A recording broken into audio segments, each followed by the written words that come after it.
This is Books for Breakfast, a podcast where we talk about books and writing. I'm Enda Wiley. And I'm Peter Sirr. And you're all very welcome to this morning's show. Well, today we're really looking forward to chatting to Wendy Erskine. She's got a second collection of short stories called Dance Move, just out from Stinging Fly Press. We begin, though, with some poetry from Ukraine.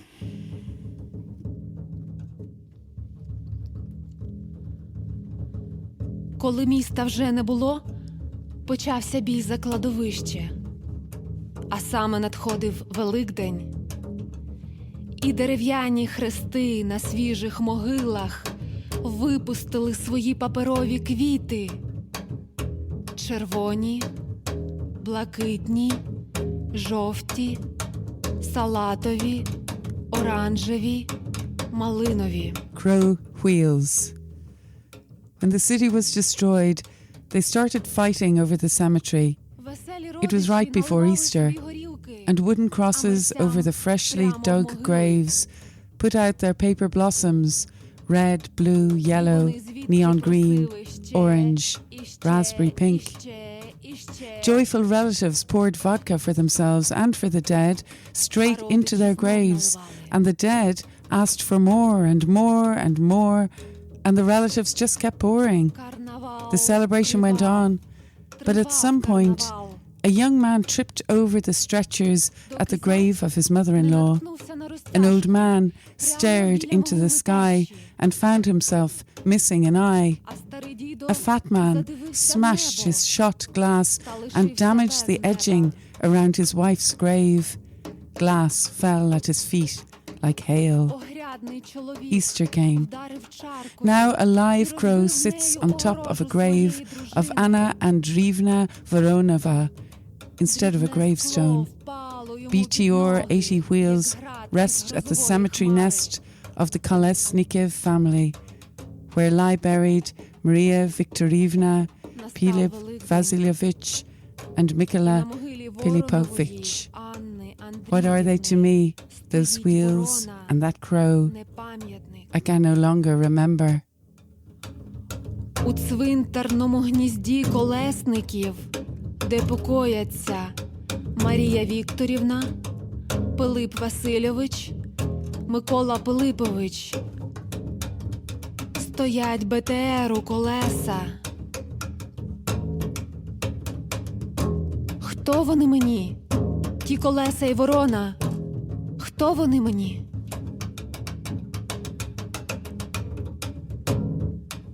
Вже не згадаю.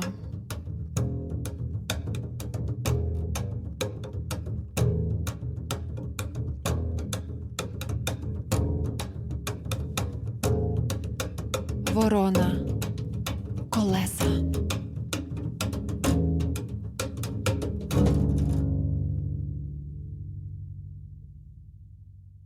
That was the poem Crow Wheels by Lyuba Yakimchuk, read in Ukrainian by the poet herself and in English translation by Oksana Maxinchuk and Max Rozochinsky, read by Enda Wiley. The poem was originally published in the April 2016 issue of Words Without Borders, and we're grateful to Words Without Borders for permission to reproduce it here. Lyuba Yakimchuk's collections include Apricots of Donbass, which focused on the conflict in that region, and her work is widely translated.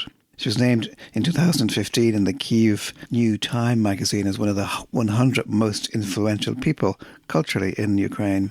Actually, she appeared very recently at the Scottish Poetry Festival Stanza, and she talked about how strange it was to wake up to silence. War is no novelty to her. She's from the Donbass area, and she was visiting her parents there in 2015 when the area was invaded by Russian troops. A Russian military leader has been living in her parents' house for 5 years, sleeping in her parents' bed.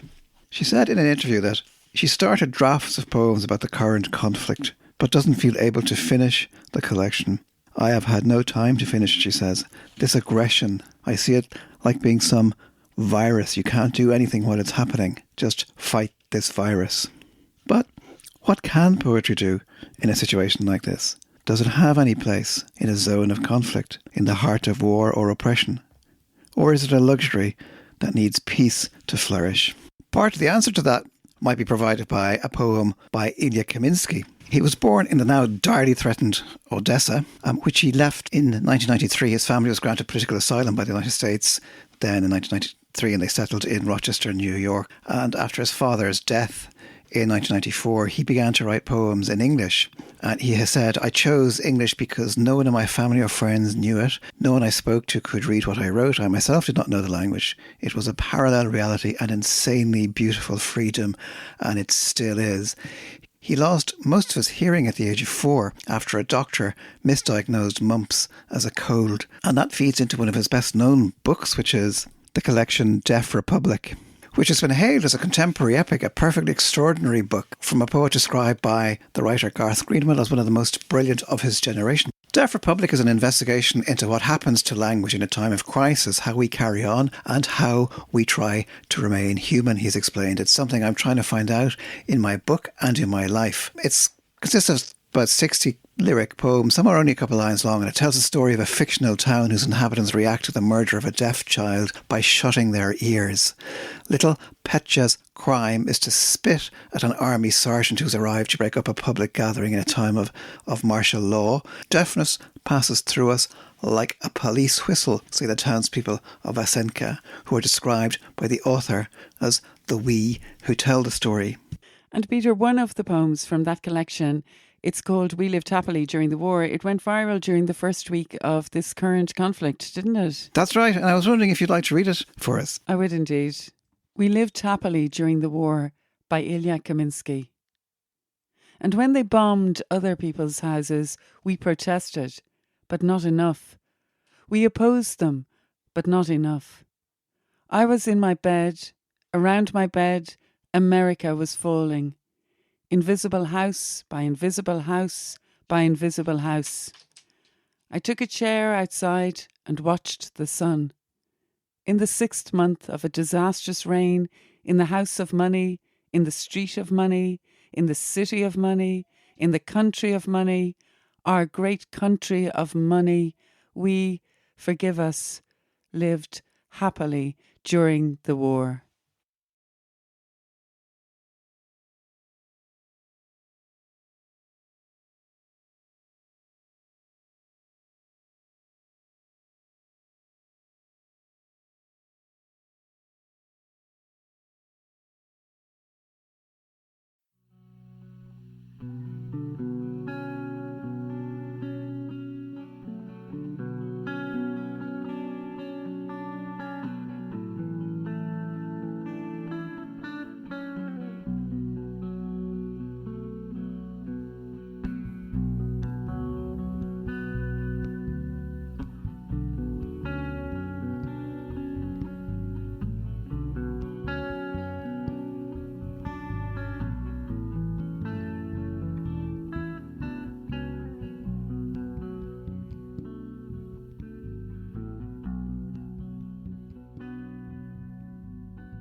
Today at the breakfast table, we're delighted to welcome Wendy Erskine, whose second collection of stories, Dance Move, has recently been published by the very innovative Stinging Fly Press. Wendy lives in Belfast, where she's head of English and is a drama teacher at a grammar school in East Belfast. Her first collection, Sweet Home, published in 2018, was shortlisted for the Edgehill Prize and the Republic of Consciousness Prize. It was also longlisted for the Gordon Byrne Prize and the 2020 Butler Literary Award. She's recently been appointed to a fellowship at the Seamus Heaney Centre at Queen's University Belfast. Dance Move is a collection that moves to its own original beat. Here are 11 singular stories, each with their own particular pattern, but each sharing an empathy for the unexpected intricacies of being alive. Wendy is an intimate writer. She's one possessed of a distinctive wry wit.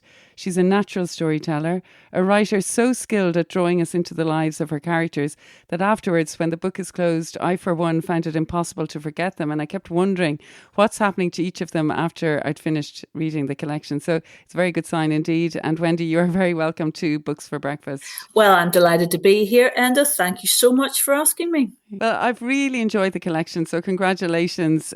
Really, really did enjoy it. Their stories are full of life. They have their own comedy, their drama, their sadness, There's the unexpected, the weird, the funny. And I was just wondering, your book has an epigraph to the stories. It's a quote from William Blake from his Auguries of Innocence, where he says, "Joy and woe are woven fine, a clothing for the soul divine."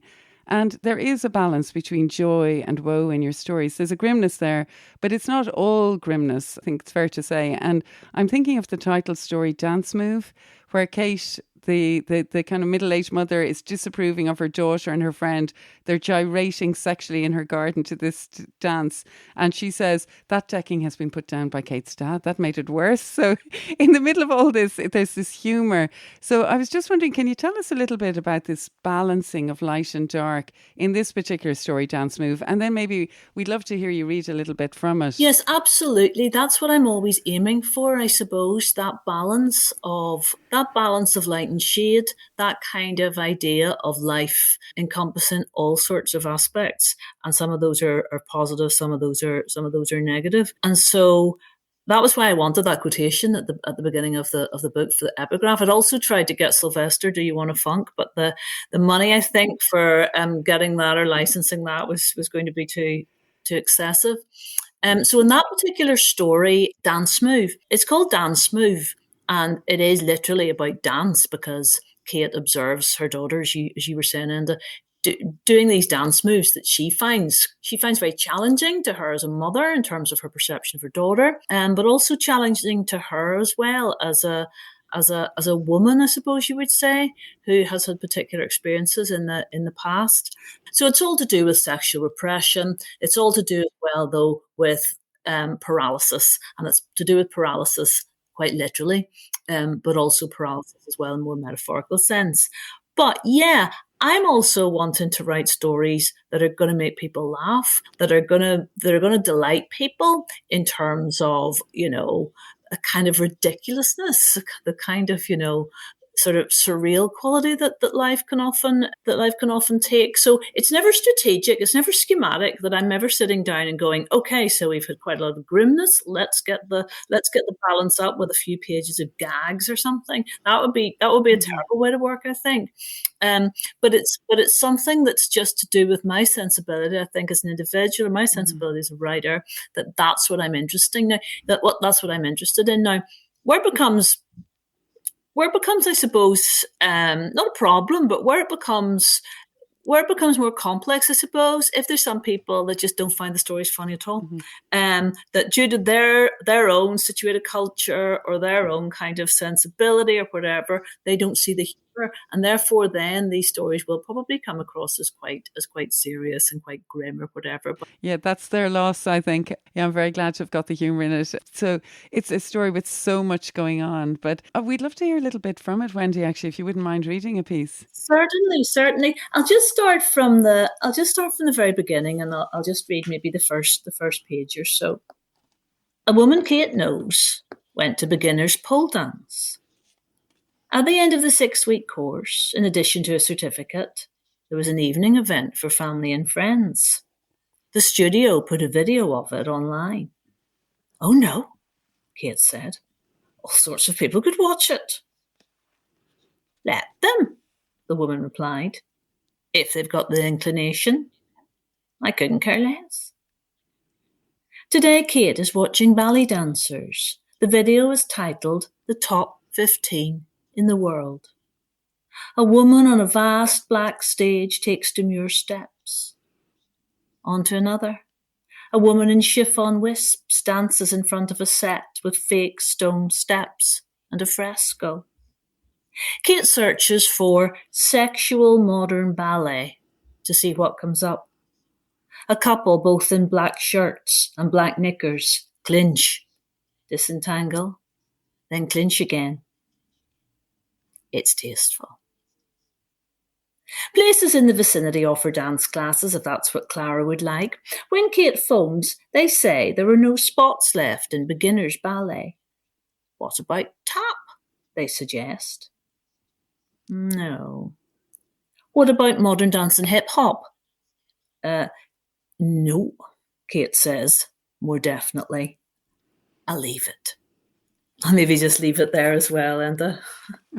Excellent. Thank you so much. That was so enjoyable to hear. What I love is hearing the story come alive through your voice. It's excellent. Your first book of stories, Sweet Home, came out with Stinging Fly Press in 2018. And I'm just wondering, had you been writing for some time before this? I was wondering, could you say something about your path to publication? Certainly, yes. No, I suppose, Peter, what I'd been doing for many years was writing little bits and pieces every so often, but just really very short form things for my own amusement. And I would have done a blog in about 2010 called Blue Lamp Disco, after the discos that the police used to run, community policing discos, quite bizarre concept. But I would have done little bits of creative work and put that on my blog.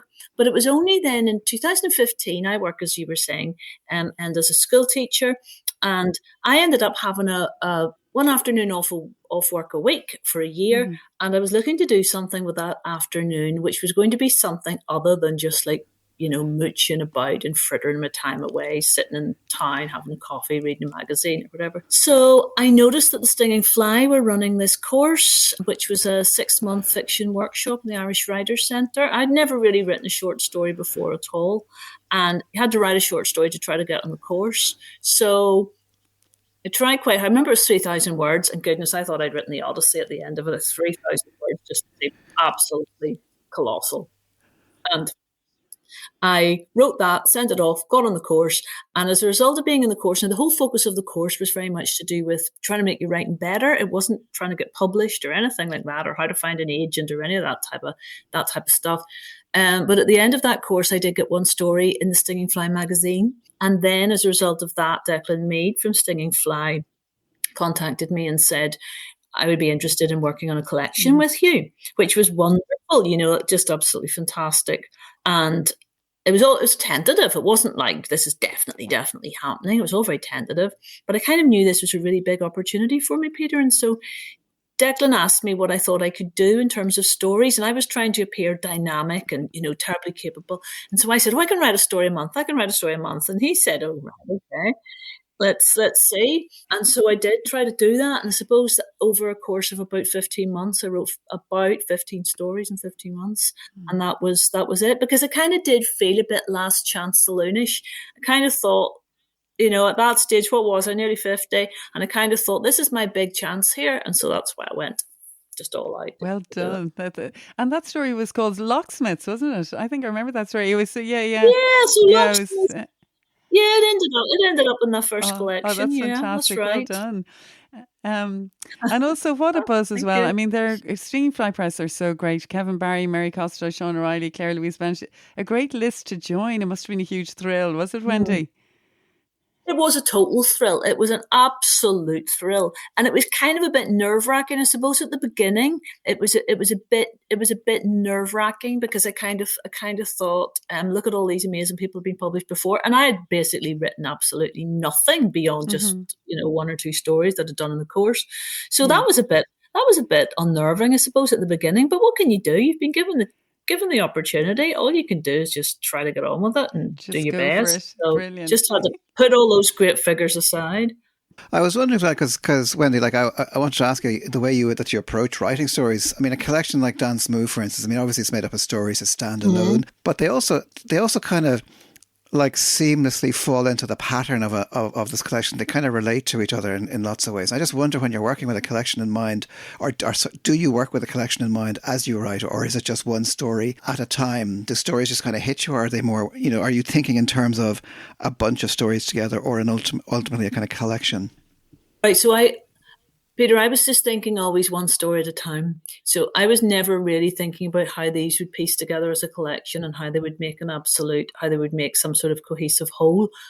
But having said that, thinking one story at a time, but at the same time, you will notice that at no point do I diversify into sort of like alien landings or, rich undergraduates deciding which course they're going to study next year. So I suppose my own palette is such that in a sense, everything I write, my own particular individuals and tastes are very kind of distinctive. And there's things that I just know I'm really not that interested in writing about. And so that's why, or people could look at that and go, oh, well, how very limited, she always just goes on about the same things. But that means that the collection itself, there was never going to be any issue with the stories not fitting together, because in a sense, because they're all, it's fairly circumscribed geographical locale, because in a sense my concerns are usually fairly similar, the sorts of things that I'm looking at. I was never, unless one month I just absolutely lost it and decided that I wanted to, set one somewhere totally different with different sorts of people. They were always going to fit together, really. Yeah, it's interesting. Well, we recently chatted to the actor Gabriel Byrne, and he was talking about the playwright Eugene O'Neill, who wrote about how we're all haunted not just by the masks that we wear ourselves, but that others wear. And I was thinking of your story, Gollum, where the two sisters and their husbands, they've very hidden sexual fantasies. They're definitely wearing masks and they're hiding their deepest sexual lives from one another, aren't they? And this is, I think, something that interests you, the inner lives of people. And in this case, their inner sexual lives in that story, Gollum. Yeah, so that story, Gollum, features two sisters and then their husbands. And there's all sorts of interlinking kind of desires and dislikes, I suppose you would say, between these people. And yeah, I suppose I'm just always, and that's something that really fascinates me, that people are mysterious, and people's inner worlds, really no one has any idea whatsoever, and what's going on in anyone's mind. That's why, sometimes the stories get described as all about ordinary people and all of this. And I kind of think, in a sense, yes, of course, they're ordinary in the sense that none of these people are exceptional in terms of achievements or accolades or whatever. But, the ordinary is the extraordinary. And I mean, I do believe that anyone, you looking off on anyone will seem really, really, seem really strange. They'll entertain really odd ideas. Will have all sorts of contradictions to do with them, all sorts of nuances that surface level just don't seem to be there. Yeah. So yeah, that was an interesting story to write, trying to look at all these various different people's. The surface level, a lot of it is just kind of quite phatic conversation. It's kind of quite, pleasant conversation, or, just banter, I suppose you would say. But beneath that, there's so much else. Yeah. Yeah. And also, it's great to have you here, because I can ask you about some of the stories that really stuck with me. One of them is the story Nostalgia, where Drew, he's a former one-hit wonder singer. I don't want to give away too much about the story, but he takes a boat from Liverpool to Belfast, and he, quite innocently, I think, sings his old song to a bunch of people. And he has no idea really who they are until it dawns on him. But it made me think about art, that story, and how when we make something, we've no control really over who's going to take it on board whatever way they want, how people are going to interpret it. Is that something that you were thinking of when you wrote that story about art and where it goes? And that's exactly what I was thinking of. I was thinking of things like, say, for example, Tina Turner, Simply the Best, and how that's kind of appropriated by certain groups in the north here. And I was thinking about that idea just generally. Springsteen as well, Born in the USA, how you put it out there, and then whether it's music or whether it's poetry or whether it's short stories or whatever, you then have said goodbye to it in a sense. And it's for other people to appropriate it or interpret the way that they want. And of course, lots of those interpretations are going to be, they're either going to reflect your own, or in fact, they might be flattering to you. There's sometimes people have interpreted things I've done and I've been surprised and delighted by what they've got out of it, because it was entirely, I would say at best, unconscious, if I was doing it. But also as well that people are going to take, I would say, oppositional readings to your work, but also appropriate it in the way that poor old Drew finds his work appropriated by a particular group. Yeah. I was interested because I was thinking, when you were talking about a particular palette that it, and I was thinking that's so true of, I mean, the way that the stories work and also the way that they suck us in. So we're kind of sucked in immediately to these kind of internal sort of worlds. And very often it seems to me that there's characters that are like Drew, that they're in a situation that they're not fully aware of what's happening around them. And that's very striking in some of the stories like Cell, for instance, Caro in Cell, where she's not really clear about the situation that she finds herself in, or even the opening story, Mathematics, with, where the things happen with the woman and the child, and you're kind of thinking these people they're in situations where they're just all this stuff is happening around them and they're not in control, they're not aware of where they are kind of in it, Yeah, I think so, Peter. Those are great connections to make, and it's that idea that, say in Cell, where in Cell, this woman Caro or Caroline is part of a sort of a Marxist group, sort of radical left wing group. And initially, there's nothing wrong with them, really. Initially, they're probably okay. But then things just do that creep where, there's a couple of kind of significant changes in the group. And that then brings about a kind of a decline and brings about a kind of a change so that it becomes something so much more sinister. And I suppose I'm interested in that as well, that how things can become normalised. You start off maybe that you do know what's happening. And then just there's this sort of like gradual shift, and all the time oddness is becoming normalized so that you then accept it. So, Carol then, she's an intelligent woman, but she ends up accepting a very bizarre, abusive situation. Yeah. I suppose I think there's a lot of us in some ways. We're not like Carol, but, people are there and they're probably thinking about the minutiae of their lives so much of the time that they're not always really taking into account the grand scheme, the sort of macrocosm. I was thinking something else. I mean, obviously it's always been kind of powerful, Northern writers, whether it's poets like Kieran Carson or Michael Longley or Seamus Heaney or Maeve McGuckian, but also like you think of prose writers, you think of, Dan Patterson, Owen McNamee, you think of Anna Burns, Jan Carson, Kerry Doherty, Louise Kennedy that we had on this podcast last year. And I was just wondering, I mean, is that it's kind of part of the context? I mean, do you read? Do you encourage each other? Do you kind of knock sparks off each other? I mean, are you aware of their work and interested in their work, or?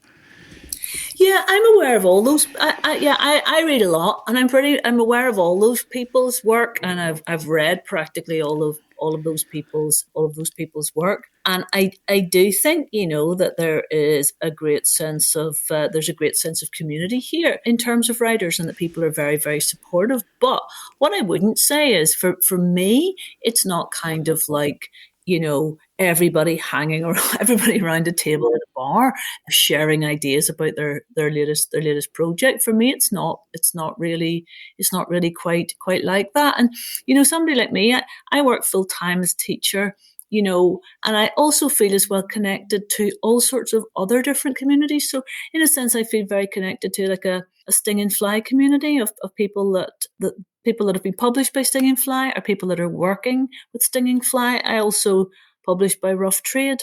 And so I feel part of that community as well. And they have been enormously supportive to me. And also as well, then there would be, another group of people that would be to do with Heavenly Records and Caught by the River. And I feel very supported by them too. So I think it's all sorts of, and those are kind of intersectional in some ways, but there's all sorts of other sorts of communities to feel part of. But yeah, I think it's amazing. It's amazing to see, what's coming out of this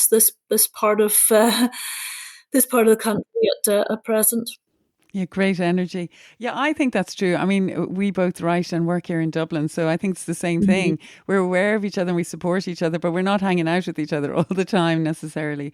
So yeah, but I love stories. We were talking earlier about laughter, and I love stories that make me laugh, but I also love to walk away being moved by a story. And I think, of course, you can have both. And your stories, Wendy, are a really fine example of that. I suppose I'm getting back to that idea of balance again. But a particular story of yours that was funny in parts, but it was also deeply moving, was Memento Mori, where, there are two deaths kind of happening at the same time. It's a very sad story. And it kind of deals with, I thought, the cruel reality that people, they're both going through loss, but one side can be so lacking in empathy as to how the other person, is coping with loss and feeling about the loss. Could you talk a little bit about the story? Because I think Memento Mori, it's so powerful, and how the idea came to you. And of course, I love that there's the surprise of a writer called Wendy in it too. That was good. Good little trick there. It's a bit like Alfred Hitchcock appearing in his movies, you know. Yeah, because sometimes people said, which one of the people would be most close to you in the stories? And I thought, well, I'll just say, well, actually, the person that is mentioned, who is called Wendy, that is in fact me. But yeah, so Memento Mori, I suppose then there's a couple of things that kind of, normally with me, it's kind of there's not always just one catalyst for a story. There might be like a few, might be an impetus here, an impetus there, and they kind of all kind of come together, sort of concatenation of things. But one of the things was those sorts of, the roadside memorials to people who have passed away. And I remember just seeing one of those outside somebody's house and thinking, I wonder how the people inside feel about that, that is a constant reminder. It is literally a memento mori. It is outside their house, and it's a reminder of death. And they're the ones that are seeing that every single day, even though that isn't their loved one. And so I started thinking about that whole idea, and how some deaths count more than others, how some deaths are mediated to us, magazines, whatever, TV, online, and how others pass away absolutely unnoticed. And that was what started me thinking about that as a story. And I also had wanted to write a story about, sometimes as well, what comes to me is just like a very vivid visual picture. And I just had thought about two women, on a Sunday afternoon, reading the problem page of the Sunday supplement to each other. And that was just something that came to me, just like a little vignette, I suppose. And those two things then worked their way together to make up this story. I always think about the metaphor I always use is like, penny falls in the amusements. And like putting in pennies, you're putting in pennies, you're putting in pennies. And whatever happens is sometimes you'll just get a kind of a sequence which will then cause that chain, that to all the pennies to drop down the chute. And that's kind of like the way it works with the story. You'll just have a couple of different things that some will work together to form an idea. So that was that. Yeah, it's kind of like this jigsaw, and then it all suddenly clicks, and it must be brilliant when that happens, Wendy. Although I suppose Peter and I write poetry, and how long is a piece of string? When is a poem finished? You're never quite sure, but it's very interesting to hear your process and how it all comes together. It would be nice to hear a piece of Memento Mori if that was possible. That'd be lovely to hear it. Maybe the opening section, Wendy. What do you think? Yes, I'll read the opening section. The problem with the story is when you read halfway through, there's such a rigmarole of, well, this is this person, this is that person, this has just happened. So easier just to start from the beginning. Okay, that'd be lovely. Okay, I'll do that. The books in the library are fairly limited, mainly true crime and thrillers. Every so often, Gillian fills in a transfer request for titles of interest, and within 3 or 4 weeks, they come. Most frequently, she asks for books about gardens because, although there's a small plot here, opportunities are limited. In terms of other reading material, it usually takes a couple of days before she gets the Sunday paper, but she's used to that now. And anyway, she focuses so little on the actual news that it wouldn't matter. A paper 1 week, 2 weeks old. On the last page of the magazine supplement, a woman, in response to a problem or supposed difficulty, gives circumlocutory and banal advice that spans a number of paragraphs. Tracy used to read it out every Sunday. She'd be lying on the sofa, and the fire would be lit. Her own counsel was blunt. My advice to this person is basically to wise the fuck up, she'd say. Gillian pretended to wince, but really, in most circumstances, it would have been beneficial for the people to take heed. Yet, there were times when someone who seemed a prime candidate for harsh pragmatism was treated with a degree of kindness, because he or she reminded Tracy of somebody she used to know in London, in Liverpool, in other lives. And so when Gillian eventually does get the Sunday paper on a Tuesday or Wednesday, she reads the problem page first and thinks of Tracy. Thank you so much, Wendy. That was Wendy Erskine reading from Dance Move, her distinctive new collection of short stories written in a style, as you can hear, unmistakably hers. And it's published by Stinging Fly Press, and all details will be available on booksforbreakfast.buzzsprout.com. Thank you, Wendy, for coming in. It was absolutely brilliant to chat away to. It was great to talk to you. It was lovely. I think we've reached the end of our Books for Breakfast podcast this morning. I'm definitely rushing off to have more coffee. And I'm Enda Wiley, and I have Peter Sirr here with me. And Peter, would you like to tell everyone about the details of the podcast if they'd like to listen again? Well, you can subscribe at all the usual sources, Google and Apple and so on. And if you want to check out the notes that go along with this podcast, you can go to booksforbreakfast.buzzsprout.com. And yeah, so we'll be back again. We'll have the toast on, we'll have the kettle boiling, we will have more books to discuss, and we're looking forward to having you here. So goodbye, everybody. Goodbye.